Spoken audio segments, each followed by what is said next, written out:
ইসলামী ছাত্র আন্দোলন বাংলাদেশ ঢাকা মহানগর পূর্বের নগর সম্মেলন আজ ২৭শে ডিসেম্বর শনিবার দুপুর ২টায় যাত্রাবাড়ি কাজলা হামিদ কমিউনিটি সেন্টারের নগর সম্মেলন ২০২৬ অনুষ্ঠিত হয়। ইসলামী ছাত্র আন্দোলন বাংলাদেশ ঢাকা মহানগর পূর্বের সেক্রেটারি আবু সুফিয়ানের সঞ্চালনায় অতিথি হিসাবে উপস্থিত ছিলেন ইসলামী ছাত্র আন্দোলন বাংলাদেশের কেন্দ্রীয় সাংগঠনিক সম্পাদক মোহাম্মদ ইব্রাহিম খলিল।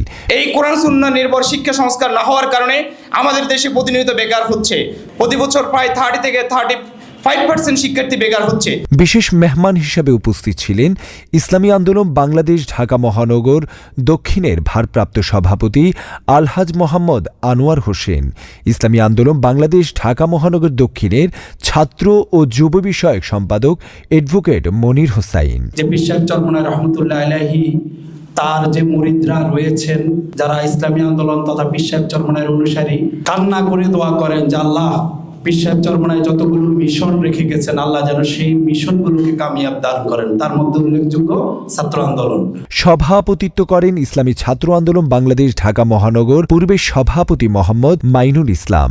স্বাধীনতার পর থেকে আমরা যে প্রতিপাদ্যকে নিয়ে স্বাধীনতার সংগ্রাম করেছিলাম, সাম্য মানবিক মর্যাদা ও সামাজিক ন্যায় বিচার প্রতিষ্ঠা। এছাড়া উপস্থিত ছিলেন ছাত্র আন্দোলনের বিভিন্ন পর্যায়ের নেতৃবৃন্দ। বক্তব্য শেষে ২০২৬ সেশনের কমিটি ঘোষণা করেন। আমি ইসলামী ছাত্র আন্দোলন বাংলাদেশ ঢাকা মহানগর পূর্ব শাখার মনোনীত হয়ে আল্লাহ রাব্বুল আলামিনকে সাক্ষী রেখে ওয়াদা করছি যে আমি ইসলামী ছাত্র আন্দোলন বাংলাদেশের মূল লক্ষ্য হাসিল ও কর্মসূচি বাস্তবায়নে সর্বাত্মক প্রচেষ্টা চালানোকেই আমার জীবনের সর্বপ্রধান কর্তব্য বলে মনে করব।